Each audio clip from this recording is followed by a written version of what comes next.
Hello दोस्तों, स्वागत है आपका फिर से एटॉमिक स्ट्रक्चर के लेक्चर सीरीज पार्ट नंबर 22 में।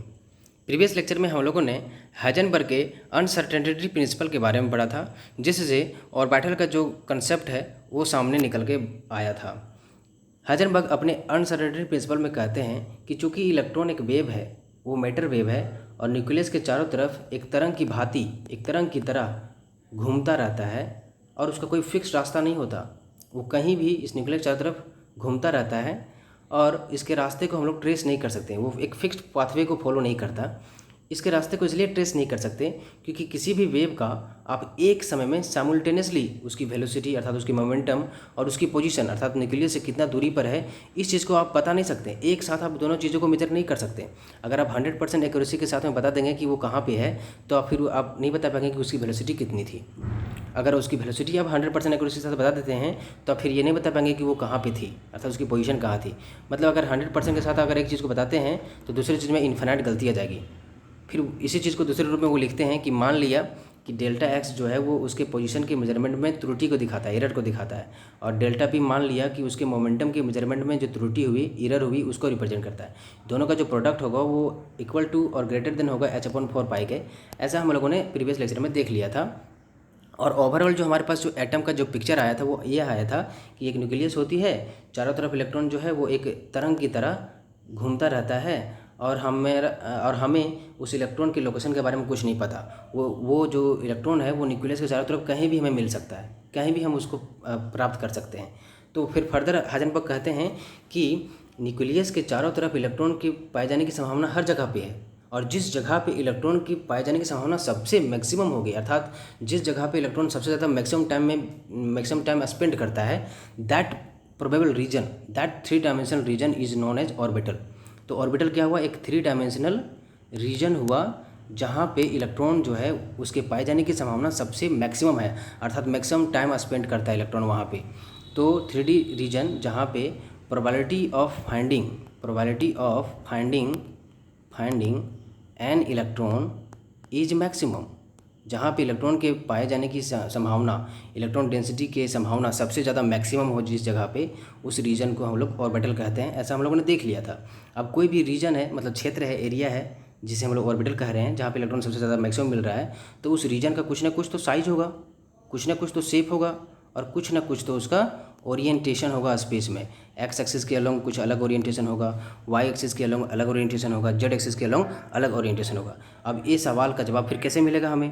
तो इस सवाल का जवाब हमें सोलिंजर वेव इक्वेशन से प्राप्त होता है। हम लोगों ने देखा था कि सिंगल इलेक्ट्रॉन लाइक स्पीसीज़ में जो सोलिंजर थे वो उस मैटर वेव के लिए एक इक्वेशन ड्राइव किए जो कुछ इस तरह था। जब इस इक्वेशन को हम लोग सॉल्व करते हैं, जो हमारे सिलेबस का बात नहीं है, तो इसको जब सॉल्व किया गया तो हमारे पास 3 तरह के वैल्यूज़ आए थे, एन, एल एंड एम। इन 3 वैल्यूज़ को क्या क्या नाम है इसको देखते हैं हम लोग। एन को हम लोग प्रिंसिपल क्वांटम नंबर कहते हैं। ये साइज बताता है कि वो जो प्रोबेबल रीजन था जहाँ पे इलेक्ट्रॉन की जो मिलने की संभावना मैक्सिमम थी अर्थात जो ऑर्बिटल था उसका साइज़ कैसा है। उसी तरह से ये जो एल बताता है वो बताता है कि उसका शेप कैसा है। वो जो प्रोबेबल रीजन थी जहाँ पे इलेक्ट्रॉन के मिलने की संभावना सबसे मैक्सिमम थी, उसका शेप किस तरह से होगा, दैट इज़ ऑर्बिटल का शेप कैसा होगा। और एम बताता है कि ओरिएंटेशन कैसा होगा, उस ऑर्बिटल का स्पेस में ओरिएंटेशन कैसा है, एक्स एक्सिस के अलोंग कैसे वो अरेंज है, वाई एक्सिस के अलोंग किस तरह से अरेंज है, जेड एक्सिस के अलोंग किस तरह से अरेंज है, ये सारी चीज़ें बताता है। तो इन्हीं को सोलिंजर ने क्वांटम नंबर्स कहा। अब ये क्वांटम नंबर्स हमारे पास कुछ 3 तरह के इस तरह से हैं। पहला हमारा प्रिंसिपल क्वांटम नंबर एन, जो साइज़ के बारे में बता रहा है और ये हमें सेल के बारे में भी बताता है। दूसरा जो क्वांटम नंबर है वो हमारा एजीमुथल क्वांटम नंबर है, जिसे सब्सिडी क्वांटम नंबर भी कहते हैं, इसे ऑर्बिटल एंगुलर क्वांटम नंबर भी कहते हैं। ये हमें शेप के बारे में बताता है, इसे यल से डिनोट करते हैं। ये हमें शेप के बारे में बताता है और ये साथ ही साथ ये सबसेल के बारे में भी रिप्रेजेंट करता है। उसके बाद हमारा मैग्नेटिक क्वांटम नंबर है, इसे स्मॉल एम से डिनोट करते हैं। ये ओरिएंटेशन के बारे में बताता है अर्थात जो सबसेल्स हैं वो किस तरह से ओरिएंटेड हैं स्पेस में, उसके बारे में बताता है। और यूँ कहें तो ये हमें सिंपली ऑर्बिटल्स के बारे में बताता है जहाँ पे फाइनली इलेक्ट्रॉन्स का मिलना सबसे ज़्यादा मैक्सिमम हमको देखने को मिलता है। ये 3 चीज़ें हमें सोलिंजर वेव इक्वेशन से डराइव होती हैं। चौथी चीज़ सोलिंजर इक्वेशन से नहीं हमें प्राप्त होती, इस चीज़ को ध्यान रखेंगे। तो कभी कभी एग्जाम में इस तरह के आते भी सवाल हैं कि सोलिंजर वेव इक्वेशन से कौन सारे 3 क्वांटम नंबर्स हमें मिलते हैं। तो एन, एल, एम। ये तीन चीज़ें श्रोडिंगर वेव इक्वेशन से मिलती हैं। चौथी जो स्पिन क्वांटम नंबर है वो हमें श्रोडिंगर वेव इक्वेशन से नहीं मिलती है, इसको हम लोग एस से डिनोट करते हैं। इसके बारे में हम लोग डिटेल से पढ़ेंगे कि ये किस प्रकार से डिस्कवर हुई और किस तरह की चीज़ों के वजह से ये इसकी डिस्कवरी हमारे सामने देखने को मिली। तो आइए सबसे पहले बारी बारी समझते हैं सभी क्वांटम नंबर्स को। तो आइए सबसे पहले देखते हैं हम लोग प्रिंसिपल क्वांटम नंबर, इसे स्मॉल एन से डिनोट करते हैं। तो पहला इसका जो कंसेप्ट है वो है, इसे स्मॉल एन से डिनोट किया जाता है। इसकी खोज बोर ने की थी। ये बेसिकली साइज ऑफ सेल बताता है। जो एक सेल होती है, हम लोगों ने ऑर्बिट के कंसेप्ट को डिस्कार्ड कर दिया था और हमारे पास जो कंसेप्ट निकल के आई थी कि न्यूक्लियस के चारों तरफ बहुत सारे वेरियस एनर्जी स्टेट्स होते हैं, एनर्जी लेवल्स होते हैं, जिन्हें हम लोग सेल्स भी जनरली कहते हैं। तो ये साइज ऑफ सेल के बारे में बताता है। जैसे कि हमारे पास ये न्यूक्लियस है, ये पहला एनर्जी स्टेट होगा जहाँ पे इलेक्ट्रॉन की मिलने की संभावना होगी। फिर दूसरी एनर्जी स्टेट होगी जहाँ पे इलेक्ट्रॉन की मिलने की संभावना होगी और उस एनर्जी स्टेट में इलेक्ट्रॉन की एनर्जी भी क्या होगी, फिक्स्ड होगी। फिर तीसरी होगी। तो इस तरह से हमारे पास वेरियस एनर्जी स्टेट्स मिलेंगे जिसे हम लोग सेल्स कह रहे हैं। तो इसका रिप्रेजेंटेशन एन होता है। जब हम लोग श्रोडिंगर वेव इक्वेशन को सॉल्व किए थे तो हम लोगों को एन का जो वैल्यू था वो 1, 2, 3, 4 अप टू इन्फिनिटी इस तरह से देखने को मिला था। अगर हम लोग n इक्वल्स टू 1 की बात करें तो इसे हम लोग फर्स्ट सेल कहते हैं, फर्स्ट सेल, और इसी को हम लोग के सेल भी कहते हैं। n इक्वल्स टू 2 की बात करें तो इसे सेकेंड सेल कहते हैं और इसे एल सेल से भी नाम से जाना जाता है। n इक्वल्स टू 3 की बात करें तो इसे थर्ड सेल भी कहते हैं, इसे एम सेल भी कहा जाता है। n इक्वल्स टू 4 की बात करें तो इसे फोर्थ सेल भी कहते हैं और इसे एन सेल भी कहते हैं। उसी तरह से फिफ्थ के लिए वो हो जाएगा, सिक्स्थ के लिए पी हो जाएगा। तो ये बेसिकली किसको रिप्रेजेंट कर रहा है, सेल को रिप्रेजेंट कर रहा है। जो हमारा जो प्रिंसिपल क्वांटम नंबर है वो बेसिकली किसके रिप्रेजेंट करेगा, सेल को। अर्थात न्यूक्लियस के चारों तरफ बहुत सारे एनर्जी स्टेट्स हैं जहाँ पे इलेक्ट्रॉन का जो मिलने की संभावना है वो हमको देखने को मिलेगा और उस एनर्जी स्टेट को हम लोग सेल कह रहे हैं। तो basically N will represent cell. Cell से दूसरी बात हमारे पास सामने निकल के आती है, जो प्रिंसिपल क्वांटम नंबर है वो उसके साइज़ को भी रिप्रेजेंट करती है। सेल के बारे में तो रिप्रेजेंट करती ही है, उसको डिस्क्राइब करती ही है, साथ ही साथ ये सेल कितना बड़ा है, उसका साइज़ कैसा है, इसको भी रिप्रेजेंट करती है। जैसे कि हम लोगों ने प्रीवियस लेक्चर में रेडियस का फॉर्मूला पढ़ा था, 0.53 into N square divided by Z angstrom. ये रेडियस का फॉर्मूला था हमारा। इस फॉर्मूले को ध्यान से देखेंगे तो आप पाएंगे जो रेडियस है वो डायरेक्टली प्रोपोर्शनल है एन स्क्वायर का। मतलब जो नंबर ऑफ सेल्स है, जैसे हम लोग ऑर्बिट नंबर भी कह रहे थे, तो हम लोग इसको सेल नंबर भी कहेंगे। तो हमारा जो सेल नंबर है उसके सीधा समानुपाती है। अगर हमारा एन बढ़ेगा तो हमारा रेडियस भी बढ़ जाएगा। मतलब जैसे जैसे हम लोग न्यूक्लियस से दूर चलते जाएंगे, ऑर्बिट में या सेल में आगे बढ़ते चले जाएंगे, उसकी साइज़ बढ़ती चली जाएगी। यानी कि ये हमारा न्यूक्लियस है, ये पहला सेल है, ये दूसरा सेल, ये तीसरा सेल, ये चौथा सेल। तो पहला सेल का जो रेडियस होगा वो सबसे कम होगा, फिर दूसरा सेल का रेडियस उससे ज़्यादा, फिर तीसरा का ज़्यादा, फिर चौथा का ज़्यादा। इस तरह से हमारा रेडियस का ऑर्डर मिलता चला जाएगा, साइज़ जो है उस तरह से बढ़ता चला जाएगा। तो ये पहली बात होगी। ये सिर्फ सेल के बारे में और सेल के साइज़ के बारे में भी नहीं, बल्कि सेल की कितनी एनर्जी होगी और उस एनर्जी का ऑर्डर क्या होगा उसके बारे में बताता है। हम लोगों ने एनर्जी के बारे में पढ़ा था। एनर्जी जो है वो हाइड्रोजन लाइक स्पीसीज में वो था -13.6 into Z square divided by N square electron volt. ये हम लोगों ने देख लिया था इस चीज़ को। अब इस इक्वेशन को ध्यान से देखेंगे तो आप पाएंगे कि जैसे जैसे हमारा सेल नंबर बढ़ता है वैसे वैसे एनर्जी घटनी चाहिए, लेकिन चूंकि ये माइनस में है तो ये क्या करेगी, बढ़ेगी। क्योंकि माइनस वाली चीज़ जितनी बड़ी होगी उतनी छोटी होती है। तो एन हमारा बढ़ेगा तो एनर्जी भी क्या होगी, बढ़ती चली जाएगी। जैसे कि ये हमारा न्यूक्लियस है, ये पहला ऑर्बिट, ये दूसरा, ये तीसरा। तो पहले ऑर्बिट की एनर्जी सबसे लोवेस्ट एनर्जी होगी, फिर इससे बड़ी वाली एनर्जी E2 की होगी, फिर हमारे पास E3 की होगी, फिर E4 की होगी। इस तरह से एनर्जी बढ़ती चली जाएगी। दूसरी बात कि जो शुरुआती जो दो एनर्जी होगी, energy level E2 minus E1, उसकी जो एनर्जी गैप होगी वो सबसे मैक्सिमम होगी, और फिर E3 और E2 की उसकी थोड़ी सी कम एनर्जी होगी, एनर्जी गैप, और फिर चौथी की E4 माइनस E3 उसकी और एनर्जी गैप कम होगी। तो ओवरऑल हम लोग क्या देख रहे हैं कि जो ये न्यूक्लियस है और इसके चारों तरफ एनर्जी गैप बहुत बड़ा दिखेगा, फिर छोटा छोटा एनर्जी गैप देखने को मिलेगा। ये जो एनर्जी गैप है वो बड़ा है, ये छोटा एनर्जी गैप है, इसके बाद और छोटा एनर्जी गैप देखने को मिलेगा, इसके बाद और छोटा एनर्जी गैप देखने को मिलेगा, फिर और छोटा एनर्जी गैप देखने को मिलेगा आपको। तो ये हमारा प्रिंसिपल क्वांटम नंबर इतनी सारी बातों को बता रहा है। दूसरी बात जो प्रिंसिपल क्वांटम नंबर बताता है वो बताता है कि किसी भी सेल में मैक्सिमम से मैक्सिमम 2n स्क्वायर इलेक्ट्रॉन रह सकते हैं। जैसे कि हम लोग मान लेते हैं कि ये हमारा n का वैल्यू है, मतलब सेल, पहला सेल की बात करते हैं। तो पहले सेल में मैक्सिमम इलेक्ट्रॉन कितना रह सकता है, मैक्सिमम इलेक्ट्रॉन कितना, तो 2n² रह सकता है। n के जगह पे 1 पुट कर देंगे तो 1 का स्क्वायर आपको 1 देगा, 1 को 2 से मल्टीप्लाई करेंगे तो 2 आएगा। तो मैक्सिमम 2 इलेक्ट्रॉन रह सकता है पहला सेल में। दूसरा सेल की बात करें तो इसको n के जगह पर 2 पुट कर देंगे तो 2 2 4 4 2 8, एक मैक्सिमम से मैक्सिमम 8 इलेक्ट्रॉन रह सकता है। तीसरे सेल की बात करें तो 3 यहाँ पे पुट कर देंगे n के जगह पे तो 3 3 9 9 2 18, मैक्सिमम 18 इलेक्ट्रॉन रह सकता है थर्ड जो एनर्जी सेल है हमारा उसमें। चौथे एनर्जी की बात करें, बार बार मैं ऑर्बिट कर रहा हूँ, आप एनर्जी सेल बोलेंगे, तो जो चौथे जो एनर्जी सेल है हमारे पास या एनर्जी लेवल है उसमें मैक्सिमम से मैक्सिमम कितने इलेक्ट्रॉन रह सकते हैं। आप फोर यहाँ पुट करते हैं n के जगह पे तो 4 का स्क्वायर 16 देगा, 16 को 2 से मल्टीप्लाई करेंगे तो 32 हो जाएगा। तो चौथे एनर्जी सेल में हमें 32 इलेक्ट्रॉन देखने को मिलेगा मैक्सिमम से मैक्सिमम, वहाँ पे 32 इलेक्ट्रॉन पाए जा सकते हैं। अगर पाँचवें एनर्जी सेल की बात करें तो इसमें 50 हमें मैक्सिमम से मैक्सिमम इलेक्ट्रॉन देखने को मिलेंगे। अगर आप इस फॉर्मूले में n के जगह पे 5 पुट कर देंगे तो 5 का स्क्वायर 25 देगा, 25 को 2 से मल्टीप्लाई करेंगे तो 50 हो जाएगा। तो फिफ्थ एनर्जी सेल में एनर्जी लेवल में हमें 50 इलेक्ट्रॉन देखने को मिल रहे हैं। ओवरऑल इसको अगर पिक्टोरियल रिप्रेजेंटेशन करें तो ये हमारा न्यूक्लियस है, ये हमारा पहला ऑर्बिट है। इस ऑर्बिट में मैक्सिमम से मैक्सिमम 2 इलेक्ट्रॉन देखने को मिलेंगे, ये हम इलेक्ट्रॉन को रिप्रेजेंट कर रहे हैं। दूसरी ऑर्बिट में मैक्सिमम से मैक्सिमम 8 इलेक्ट्रॉन, 1 2 3 4 5 6 7 8। तीसरे ऑर्बिट में मैक्सिमम से मैक्सिमम कितने इलेक्ट्रॉन रह सकते थे, 18, 1 2 3 4 5 6 7 8 9 10। तो ये हमारा कुछ रिप्रेजेंटेशन था 11 12 करके, इस तरह से आप सारी चीज़ों को भर सकते हैं। तो मैक्सिमम से मैक्सिमम पहले ऑर्बिट में 2 इलेक्ट्रॉन, दूसरे ऑर्बिट में आपने देखा 8, तीसरे ऑर्बिट में 18, चौथे ऑर्बिट में 32 और पाँचवें ऑर्बिट में 50 इलेक्ट्रॉन मैक्सिमम से मैक्सिमम रह सकते हैं। ये 4 चीज़ें हमें प्रिंसिपल क्वांटम नंबर से मिली। सबसे ज़रूरी जो हमें चीज़ मिलती है प्रिंसिपल क्वांटम नंबर से वह मिलती है एंगुलर मोमेंटम इलेक्ट्रॉन का। जैसे कि कोई न्यूक्लियस हमारे पास, इलेक्ट्रॉन जो है चारों तरफ घूम रही है वेव की तरह, तो उस वेव का अपना एक एंगुलर मोमेंटम होगा। उस एंगुलर मोमेंटम को हम लोग फाइंड आउट कर सकते हैं किसके सहारे, प्रिंसिपल क्वांटम नंबर के जरिए।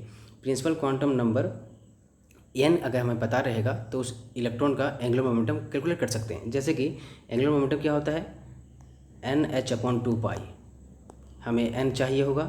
अगर हमसे पूछा जाए कि 3s हमारे पास कोई ऑर्बिटल है उसमें इलेक्ट्रॉन की एंगुलर मोमेंटम कितनी होगी, तो हमारे पास 3 रिप्रेजेंट कर रहा है और नंबर ऑफ सेल को, मतलब थर्ड सेल की बात कर रहा है, तो n के जगह 3 पुट कर देंगे तो 3h/2π इतना उस इलेक्ट्रॉन का एंगुलर मोमेंटम होगा। कहाँ पे, 3s ऑर्बिटल में। तो इस तरह से हम लोगों ने 5 चीज़ों को देख ली। तो ओवरऑल हम लोगों ने सारी चीज़ों को देखा। पहला कि इसे n से रिप्रेजेंट करते हैं, बोर ने हमें दिया, ये साइज़ के बारे में बता रहा है, अर्थात ये सेल के बारे में बताता है, ये एनर्जी बताती है सेल की कितनी एनर्जी होगी, मैक्सिमम नंबर ऑफ इलेक्ट्रॉन कितना हो सकता है सेल में 2n², और अगर n=1 है तो उसे k सेल बोलते हैं, n=2 है तो उसे l सेल, n=3 यानी कि थर्ड जो एनर्जी सेल है उसे m सेल भी कहते हैं, फोर्थ जो है उसे n सेल भी कहते हैं। ये सारी चीज़ों को हम लोगों ने देखा। अब आइए हम लोग समझते हैं सेकेंड क्वांटम नंबर क्या होता है। हमारे पास जो दूसरा क्वांटम नंबर है उसे हम लोग एजीमुथल क्वांटम नंबर, इसे L से डिनोट करते हैं, स्मॉल l से। और इसका जो प्रपोजिशन है, अर्थात इसको जो प्रपोज किए थे वो समरफील्ड ने किए थे। ये बेसिकली बताता है शेप को, हमारा जो ऑर्बिटल है अर्थात जहाँ पे इलेक्ट्रॉन के पाए जाने की संभावना मैक्सिमम है उसका शेप किस तरह से होगा। जैसे कि हमारे पास न्यूक्लियस है, तो बाहर मतलब बाद में एक्सपेरिमेंटली देखा गया कि न्यूक्लियस के चारों तरफ इलेक्ट्रॉन की पाए जाने की संभावना एक स्फेरिकल शेप में हो सकती है। तो स्फेरिकल शेप जो है वो रिप्रेजेंट कर रहा है एजीमुथल क्वांटम नंबर को, अर्थात ये जो शेप है वो एल के वैल्यू को रिप्रेजेंट कर रही है, अर्थात एल जो है वो शेप को बताता है। कोई ऑर्बिटल है जिसका शेप स्फेरिकल है तो उसे हम लोग एस ऑर्बिटल कहते हैं। जैसे दूसरी पॉसिबिलिटी क्या हो सकती है कि हमारे पास ये न्यूक्लियस है और इलेक्ट्रॉन डेंसिटी कुछ इस तरह से हो सकती है कि इलेक्ट्रॉन जो है वो इस तरह से डम्बेल शेप में मिले, हमें इलेक्ट्रॉन कुछ इस तरह से घूमता नजर आए न्यूक्लियस चारों तरफ। ऐसा भी हो सकता है कि न्यूक्लियस जो है वो डबल डम्बेल शेप में इस तरह से घूमता नजर आए, ये एक डम्बेल और ये हमारा दूसरा डम्बेल। तो ये जो बेसिकली जो एजीमुथल क्वांटम नंबर है वो हमें रिप्रेजेंट करता है शेप ऑफ ऑर्बिटल, कि इलेक्ट्रॉन जहाँ पे मिलने की संभावना है उसका शेप किस तरह से है, अर्थात किस तरीके से वो मूवमेंट्स होकर के वहाँ पे वो मैक्सिमम रूप से देखने को मिलता है या वहाँ पे ज़्यादा समय बिताता है वो। तो पहला हम लोगों ने देखा कि स्फेरिकल रूप में वो ज़्यादा समय बिता सकता है जिसे हम लोग एस ऑर्बिटल कहते थे। दूसरा जो था वो डम्बल शेप में था जिसे हम लोग पी ऑर्बिटल कहते हैं, और तीसरा हमारा डबल डम्बल जिसे हम लोग डी ऑर्बिटल कहते हैं। तो इस प्रकार हम लोग ने देखा कि एजीमुथल क्वांटम नंबर है उसका रिप्रेजेंटेशन एल है, समरफील्ड ने उसको प्रपोज किया, और ये बेसिकली ये शेप बता रहा है, किसी भी ऑर्बिटल का ये शेप बताता है। दूसरे शब्दों में अगर इसको समझा जाए तो ये हमें सबसेल के बारे में भी इंफॉर्मेशन देता है। सबसेल्स क्या होते हैं? बेसिकली सेल्स के अंदर अलग अलग जो और उसके जो डिस्ट्रीब्यूशंस हैं उसको रिप्रेजेंट कर रहा है कि किस शेप में इलेक्ट्रॉन का जो प्रोबेबिलिटी है वो मैक्सिमम मिल रहा है हमें। ये चीज़ हम लोगों ने देखी। जो हमारी प्रिंसिपल क्वांटम नंबर थी वो सेल के बारे में बता रही थी, लेकिन जो एजीमुथल क्वांटम नंबर है वो हमें सबसेल्स के बारे में बताती है, और साथ ही साथ जो शेप है उस ऑर्बिटल का उसके बारे में भी बता रही है। ये सबसेल के बारे में तो बताती है, साथ ही साथ इसकी एनर्जी के बारे में भी बताती है। हमारे पास कुल मिला के अभी तक जो फाइंड आउट किए गए हैं सबसेल्स वो S, P, D and F subcells होते हैं। आगे जी भी सबसेल्स मिलते हैं, लेकिन हमारे जो जितने भी अभी तक नून एलिमेंट्स हैं उन सभी में सिर्फ इतने ही जो हमारे सबसेल्स हैं उनमें वो ऑक्यूपाई हो गए हैं। तीसरी जो बात पढ़नी है कि इनका जो वैल्यू है वो 0 से लेके n-1, इनका जो वैल्यू है वो 0 से लेकर के n-1 तक होती है। जैसे इसको इस तरह समझते हैं कि अगर हमारे पास n यानी कि पहले सेल की बात करें तो पहले सेल में हमें कितने तरह के सबसेल देखने को मिलेंगे, अर्थात l कितना का वैल्यू होगा। तो l के बारे में मैंने बताया कि ये 0 से लेकर के n-1 होगा, अर्थात ये n=1 है, 1 पुट कर देंगे तो 0 आएगा। तो पहले जो एनर्जी सेल है, पहला जो सेल जिसे हम लोग कह रहे हैं उसमें सिर्फ एक ही सबसेल है 0, और इसे हम लोग यस कहते हैं। इसे हम लोग स्फेरिकल शेप का होता है इसलिए एस कहते हैं। n=2 अगर रहा तो इसमें हमें कितने सारे एल के अर्थात सबसेल हमको देखने को मिलेंगे, कितने सारे सबसेल देखने को मिलेंगे 0 से लेकर के n-1। तो 0 तो एक दिखेगा ही, n-1 का मतलब 2, 0 2 2-1 यानी कि 1। तो 0 to 1 का मतलब हुआ एक ठो 0 देखने को मिलेगा और एक हमें 1 देखने को मिलेगा, यानी कि 2 सबसेल देखने को मिलेंगे। 0 वाले को तो एस बोलते हैं और 1 वाले को हम लोग पी सबसेल कहते हैं। उसी तरह से अगर n=3 रहा, मतलब तीसरे सेल की बात करें तो उसमें कितने सारे सबसेल देखने को मिलेंगे, अर्थात कितने सारे एल के वैल्यू देखने को मिलेंगे 0 to n-1, यानी कि 0 to n का वैल्यू 3 पुट कर देंगे तो 3-1 यानी कि 2, 0 to 2। 0 to 2 कहने का मतलब हुआ कि 0 भी, 1 भी और 2 भी हो गया, यानी कि 3 सबसेल देखने मिलेंगे। 0 को एस सबसेल बोलते हैं, 1 को पी सबसेल बोलते हैं, और 2 वाले जो एल का वैल्यू है उसे डी सबसेल कहते हैं। उसी तरह से अगर n=4 रहा तो हमें एल के कितने सारे वैल्यू देखने को मिलेंगे 0 to n-1, अर्थात 0 to n के जगह पे 4 पुट कर देंगे तो 4-1 यानी कि 3, 0 से लेकर 3 तक, यानी कि 0 1 2 एंड 3, यानी कि 4 सबसेल देखने को मिलेंगे।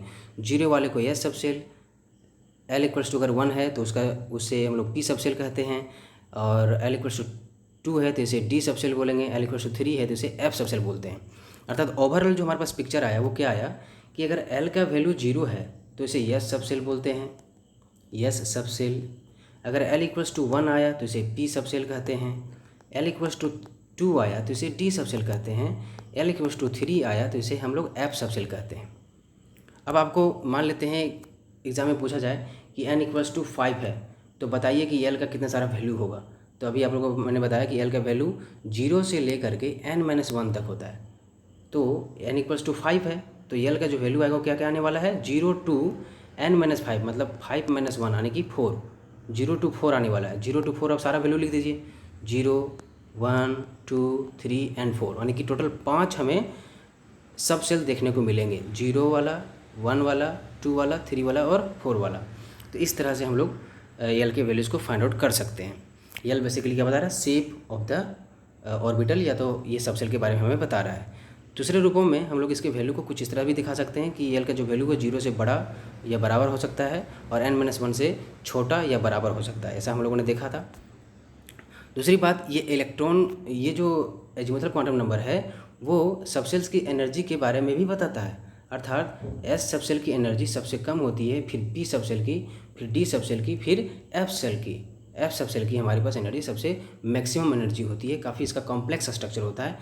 इन सारे जो सबसेल्स हैं इसकी हम लोग शेप के बारे में अलग नेक्स्ट वीडियो में पढ़ेंगे कि ये जो सबसेल्स हैं उनकी शेप को किस तरह से डिटरमाइन करते हैं। ये जो एस सबसेल है उसकी शेप होती है स्फेरिकल, इसकी शेप होती है डम्बल, इसकी शेप डी ऑर्बिटल डी जो सबसेल है उसकी शेप होती है डबल डम्बल, और एफ ऑर्बिटल की जो शेप होती है वो होती है कम्प्लेक्स। इन सारे स्ट्रक्चर को हम लोग नेक्स्ट लेक्चर में इसको कैसे ड्रॉ करते हैं सारी चीज़ों को समझेंगे। अगली चीज़ जो हमें पढ़नी है वो यह है कि जिस प्रकार से हम लोगों ने प्रिंसिपल क्वांटम नंबर n में देखा था कि किसी भी एनर्जी सेल में जो मैक्सिमम इलेक्ट्रॉन्स होती थी वो 2n² के बराबर थी, उसी प्रकार से अगर हम लोग किसी सबसेल की बात करें मतलब L की बात करें तो उसमें मैक्सिमम इलेक्ट्रॉन कितनी हो सकती है 2l+1 के बराबर। जैसे कि एक एग्जाम्पल से समझते हैं, ये हमारे पास ये n है, ये l है, और ये मैक्सिमम नंबर ऑफ़ इलेक्ट्रॉन्स को बता रहा है। मैक्सिमम नंबर ऑफ़ इलेक्ट्रॉन्स कितने रह सकते हैं, तो अगर n=1 है तो l की वैल्यू कितनी हो सकती है 0, और मैक्सिमम कितने इलेक्ट्रॉन रह सकते हैं, ये 0 रहता है तो इसे s सबसेल बोलते हैं। तो s सबसेल में मैक्सिमम से मैक्सिमम कितने इलेक्ट्रॉन रह सकते हैं, तो मैंने कहा 2l+1, तो l के जगह पे हम लोग 0 पुट कर देंगे, तो 0 × 2 तो 0 हो गया, +1 यानी कि 0। ओवरऑल कितना है हमारे पास 2 × 0 + 1 यानी कि 1। मैक्सिमम से मैक्सिमम यहाँ पे 2 होगा, 2 × 2l+1, तो मैक्सिमम कितना हो गया हमारे पास 2 इलेक्ट्रॉन्स हो गए। उसी तरह से अगर n=2 दिया रहे और अगर l का वैल्यू हमें फाइंड आउट करना चाहिए तो l का वैल्यू कहाँ से होता है 0 से लेकर के n-1 तक होता है, तो इसका वैल्यू कितना आएगा 0 और 1। तो इसमें मैक्सिमम से मैक्सिमम कितने इलेक्ट्रॉन्स हो सकते हैं 2 × 2l+1। तो हम लोग 0 के लिए तो फाइंड आउट कर लिए हैं कि मैक्सिमम से 2 इलेक्ट्रॉन रह सकते हैं। अब हमें 1 के लिए फाइंड आउट करना है, तो 1 अगर यहाँ पुट कर देते हैं तो 2 × 1 + 1 यानी कि 3, 3 × 2 यानी कि 6। मैक्सिमम से मैक्सिमम जो है l=1 में अर्थात p ऑर्बिटल में, p ऑर्बिटल नहीं, p सबसेल में मैक्सिमम से मैक्सिमम 6 इलेक्ट्रॉन रह सकते हैं। उसी तरह से अगर l=3 रहा, अभी 2 की बात नहीं की है हम लोग ने, l=2 रहा तो मैक्सिमम नंबर ऑफ़ इलेक्ट्रॉन कितने हो सकते हैं, maximum number of electrons 2 × 2l+1, इसे हम लोग निकालेंगे तो 2 × और l के जगह पर 2 पुट कर देंगे तो 2 × 2 = 4 + 1 5, 5 × 2 यानी कि 10। टोटल 10 इलेक्ट्रॉन रह सकते हैं किस में l=2, और l=2 को क्या कहते हैं हम लोग डी ऑर्बिटल, डी सबसेल। तो डी सबसेल में टोटल कितने इलेक्ट्रॉन रह सकते हैं मैक्सिमम से मैक्सिमम 10 इलेक्ट्रॉन रह सकते हैं। उसी तरह से l=2 अगर 3 रहा तो l=3 को हम लोग f सबसेल कहते हैं, और f सबसेल में मैक्सिमम कितने इलेक्ट्रॉन रह सकते हैं 2 × 2l+1 यानी कि l की जगह पे 3 पुट कर देंगे तो 3 × 2 6, 6 + 1 7, 7 × 2 यानी कि 14। तो f सबसेल में, बार बार मैं ऑर्बिटल बोल रहा हूँ, f सबसेल में मैक्सिमम से मैक्सिमम 14 इलेक्ट्रॉन रह सकते हैं, डी सबसेल में मैक्सिमम से मैक्सिमम 10 इलेक्ट्रॉन रह सकते हैं। और इस तरह से हम लोगों ने सारी चीज़ों को देख लिया। अब हम लोगों को आइए इस चीज़ को एक बार और रिकॉल करते हैं कि क्या क्या चीज़ें एजीमुथल क्वांटम नंबर में हम लोगों ने सीखी। सबसे पहला चीज़ हम लोगों ने देखा कि इसे L से डिनोट करते हैं, इसको प्रपोज समरफील्ड ने किया। ये सबसेल के बारे में बताता है, ये उसके शेप के बारे में बताता है, और ये उसके एनर्जी के बारे में बताता है। S की एनर्जी सबसे कम, F की एनर्जी सबसे ज़्यादा होती है। हम लोगों ने देखा कि जो L का वैल्यू 0 रहा तो उसे S सबसेल कहते हैं, उसका शेप स्फेरिकल होता है। l=1 रहा तो उसका जो नोटेशन है या उसे हम लोग p सबसेल कहते हैं, और उसका शेप डम्बल शेप का होता है। शेप के बारे में हम लोग नेक्स्ट क्लास में पढ़ेंगे। l=2 रहा तो उसका जो नोटेशन है उसे d सबसेल कहते हैं, और उसका सब शेप जो होता है वो डबल डम्बल होता है। l=3 रहा तो उसे f सबसेल बोलते हैं, उसका स्ट्रक्चर कम्प्लेक्स स्ट्रक्चर होता है। फिर हम लोगों ने देखा कि मैक्सिमम से मैक्सिमम किसी भी सबसेल में इलेक्ट्रॉन की संख्या 2 × 2l+1 हो सकती है। और इस तरह से हम लोगों ने देखा कि s ऑर्बिटल में मैक्सिमम से मैक्सिमम 2 इलेक्ट्रॉन रह सकते हैं, s ऑर्बिटल में मैक्सिमम से मैक्सिमम 2 इलेक्ट्रॉन रह सकते हैं, और p ऑर्बिटल में मैक्सिमम 6 इलेक्ट्रॉन रह सकते हैं, d ऑर्बिटल में मैक्सिमम से मैक्सिमम 10 इलेक्ट्रॉन रह सकते हैं, और f ऑर्बिटल में मैक्सिमम 14 इलेक्ट्रॉन रह सकते हैं। तो ओवरऑल हम लोगों ने देखा कि वैल्यू अगर 0 है l की वैल्यू अगर 0 है तो उसे यस बोलेंगे, l की वैल्यू 1 है तो उसे p सबसेल नोटेशन के रूप में, l की वैल्यू 2 है तो उसे d सबसेल, l की वैल्यू 3 है तो उसे f सबसेल, 4 है तो g सबसेल, 5 है तो h सबसेल हम लोग उसको बोलेंगे। लास्ट हमें ये समझना है कि जो एजीमुथल क्वांटम नंबर है वो इलेक्ट्रॉन के ऑर्बिटल एंगुलर मोमेंटम को भी रिप्रेजेंट करता है, इसलिए एजीमुथल क्वांटम नंबर को orbital angular momentum quantum number भी कहते हैं, और इसे सब्सिडियरी क्वांटम नंबर भी कहा जाता है। जैसे कि अगर हमें पूछा जाए कि 3s है, 3s में कोई इलेक्ट्रॉन है, तो बताइए कि उसका ऑर्बिटल एंगुलर मोमेंटम कितना होगा। तो ऑर्बिटल एंगुलर मोमेंटम का जो फॉर्मूला है वो होता है h/2 pi under root L into L plus one. तो एल का अगर हमें वैल्यू पता चल जाए तो हम लोग ऑर्बिटल एंगुलर मोमेंटम कैलकुलेट कर सकते हैं। तो यहाँ पे चूँकि इलेक्ट्रॉन कहा जा रहा है कि इलेक्ट्रॉन 3s में है, मतलब s है, तो s का जो l का वैल्यू है वो उसके लिए 0 होता है। तो यहाँ पे l इक्वल्स टू 0 आ गया s के लिए।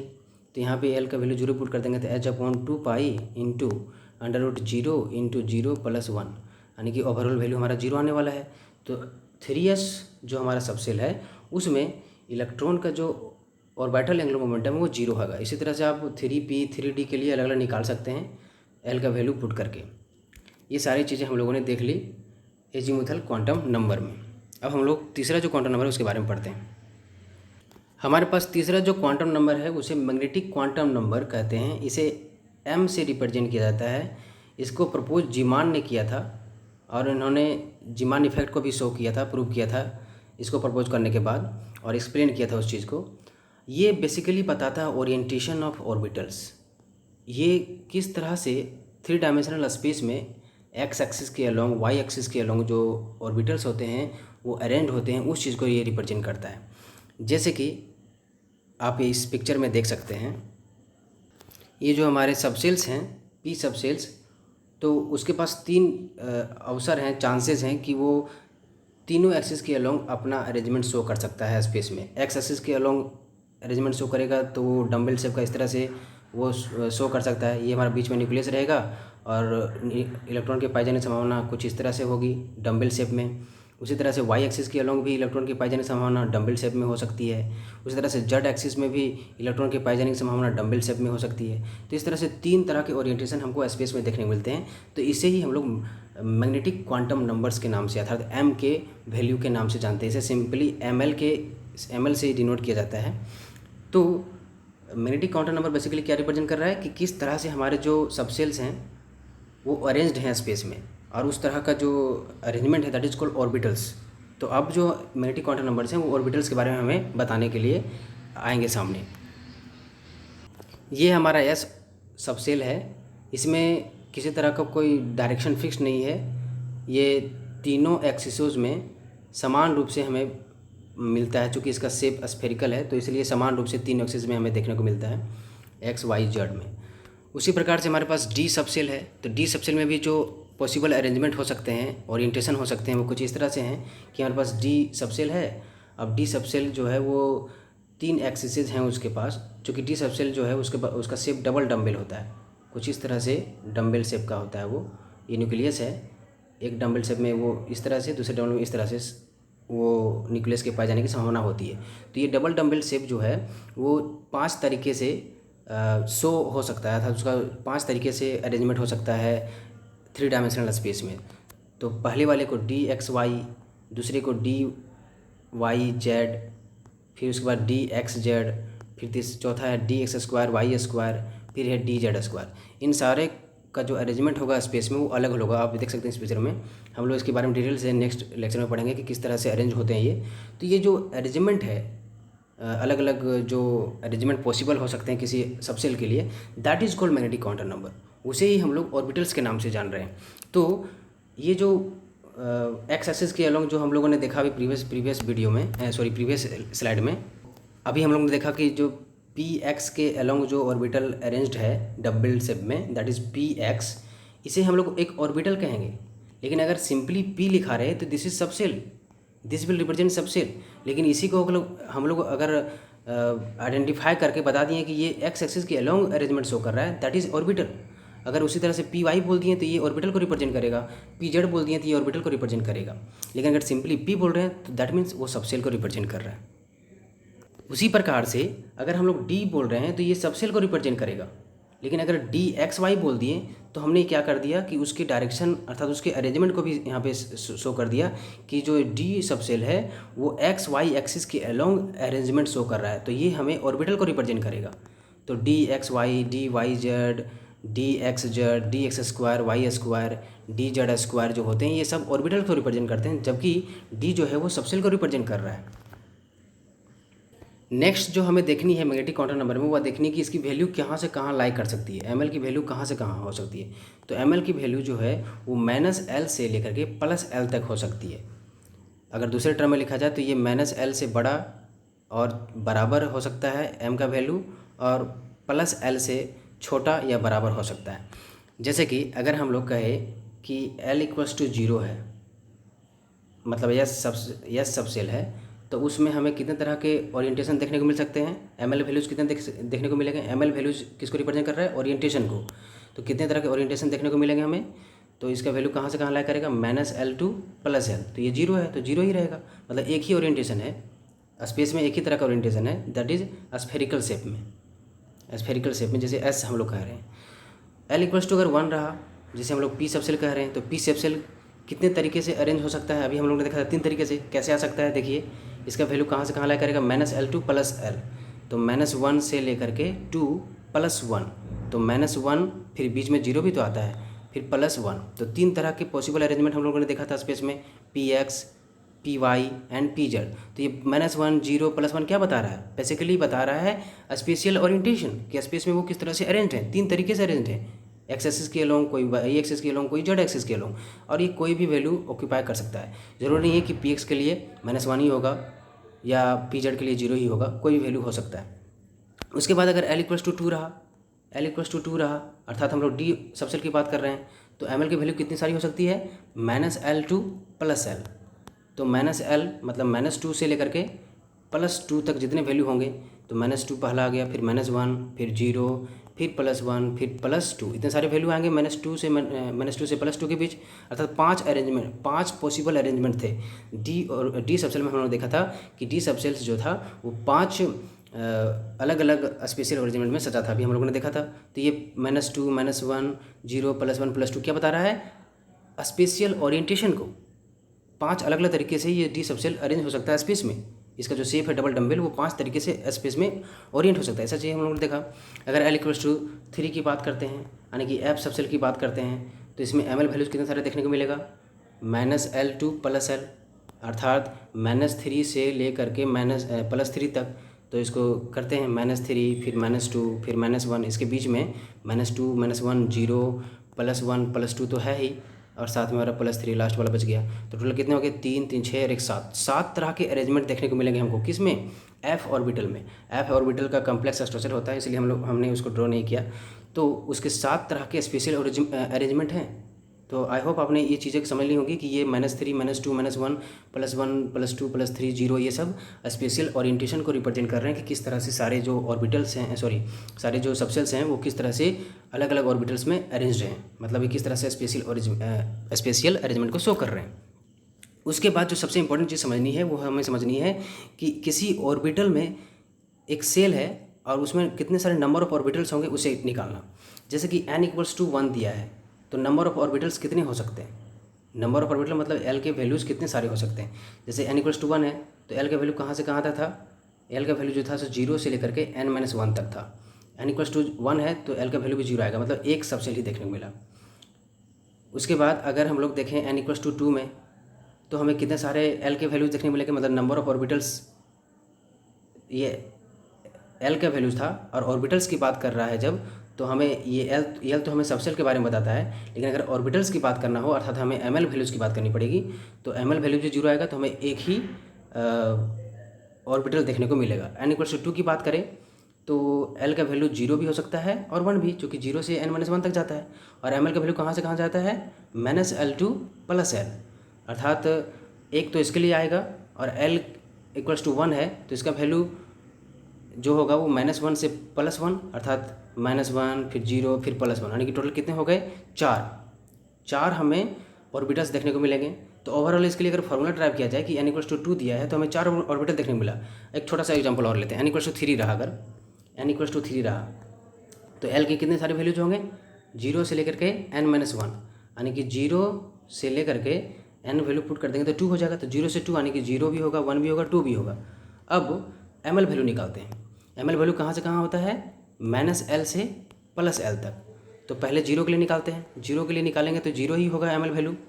उसके बाद 1 के लिए निकालते हैं तो 1 के लिए कितना आएगा, -1 से +1, यानी कि -1 फिर 0 तो ऑलरेडी लिख चुके हैं, फिर भी लेकिन हमें इसके लिए अलग से लिखना पड़ेगा, फिर +1। उसके बाद 2 के लिए निकालते हैं तो 2 के लिए क्या होगा, -2 से +2, यानी कि -2, -1, 0, +1, +2, इस तरह से 5 और इधर 3 8 और एक 9, टोटल 9 दिखाई दिए।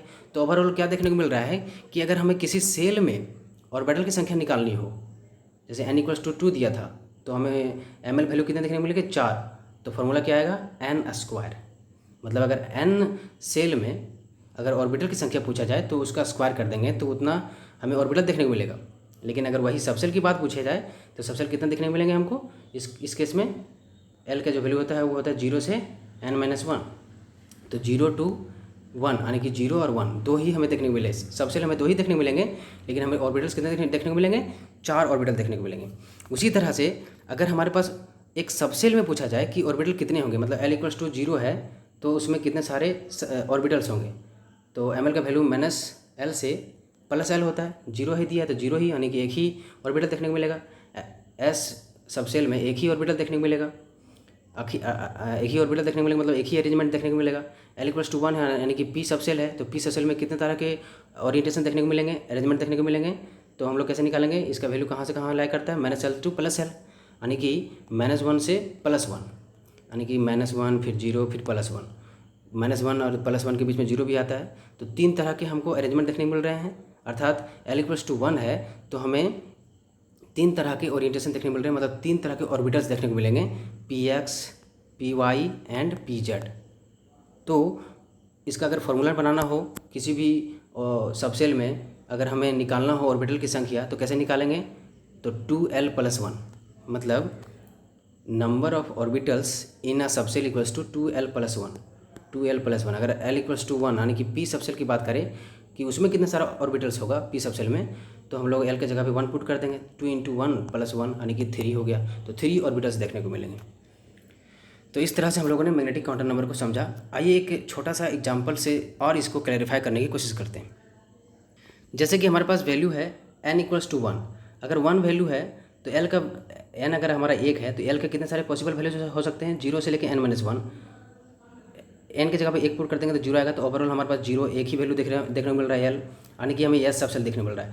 s सबसेल में कितने तरह के ओरिएंटेशन देखने को मिलेंगे, वो ml वैल्यू को रिप्रेजेंट करेगा और वो -l से +l होता है, तो ये 0 है तो ये भी 0 होगा, मतलब s सबसेल में एक ही ऑर्बिटल है, 1s ऑर्बिटल। उसके बाद दूसरा हमारे पास है सेकेंड सेल।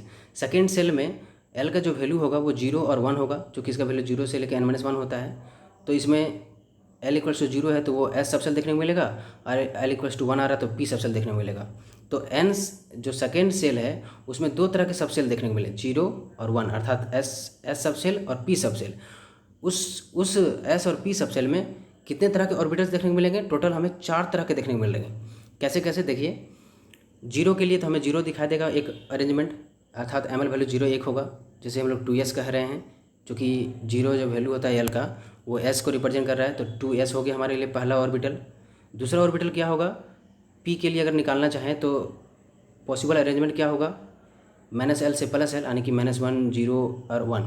तो 3 तरह के हमें ओरिएंटेशन देखने को मिलेंगे, यानी कि 3 तरह के ऑर्बिटल देखने को मिलेंगे, px, py, pz, और ये 2p को ही रिप्रेजेंट करेगा, यानी कि 2px पहला जो खाना भरेगा वो 2px का, फिर दूसरा 2py, फिर तीसरा 2pz। कोई ज़रूरी नहीं है कि इसी ऑर्डर में हो। उसके बाद हमारे पास थर्ड जो एनर्जी सेल है उसमें अगर l की वैल्यू बात करें तो 0 1 2 होगा, ये निकालना सीख लिए थे हम लोग। l = 0 है तो उसे s बोलते हैं, l = 1 है तो उसे p, l = 2 है तो उसे d ऑर्बिटल d सबसेल बोलते हैं। और अगर हम लोग इसमें निकालना चाहें कि नंबर ऑफ ऑर्बिटल्स कितने होंगे n = 3 में, तो हम लोग पढ़ चुके हैं कि n का स्क्वायर कर देंगे यानी 9 आएंगे टोटल। तो अब यहाँ 9 काउंट कर सकते हैं, एक इसके लिए, 3 इसके लिए, 4 और 5 इधर 9 हो गया। अब सभी का हम लोग नंबरिंग करेंगे, 3 और s, तो 3s एक ऑर्बिटल देखने को मिलेगा, फिर 3 एंड p, 3p ऑर्बिटल देखने को मिलेगा। 3p में भी बहुत सारे हमारे पास ऑर्बिटल्स होंगे, 3px, 3py, 3pz। फिर हमें 3d देखने को मिलेगा सबसेल। 3d सबसेल में हमें 5 तरह के ऑर्बिटल देखने को मिलेंगे, 3dxy, 3dyz, 3dxz, 3dx², y², 3dz²। तो ये हमारे इस तरह से रिप्रेजेंटेशन हो गए। 5 तरह के वैल्यूज आएंगे ml के वैल्यू, जो कि इसका वैल्यू -l से +1 है। उसी तरह से अगर n = 4 रहा तो l का वैल्यू क्या क्या देखने को मिलेगा, l का जो वैल्यू होगा वो 0 से लेकर n-1 तक होगा। तो 0 भी, 1 भी, 2 भी, 3 भी। 0 रहा अगर l का वैल्यू तो s सबसेल को रिप्रेजेंट करेगा, फिर p सबसेल, फिर यहाँ d होगा एक्चुअली में, फिर f सबसेल होगा हमारे पास, s p d f, SPDF।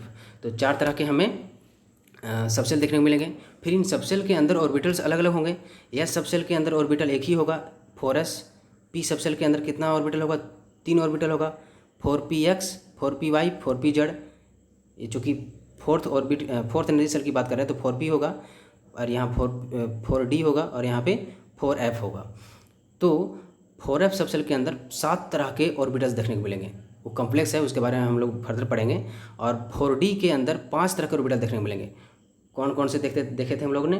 4dxy, 4dyz, 4dxz, 4dx2y2, 4dz2।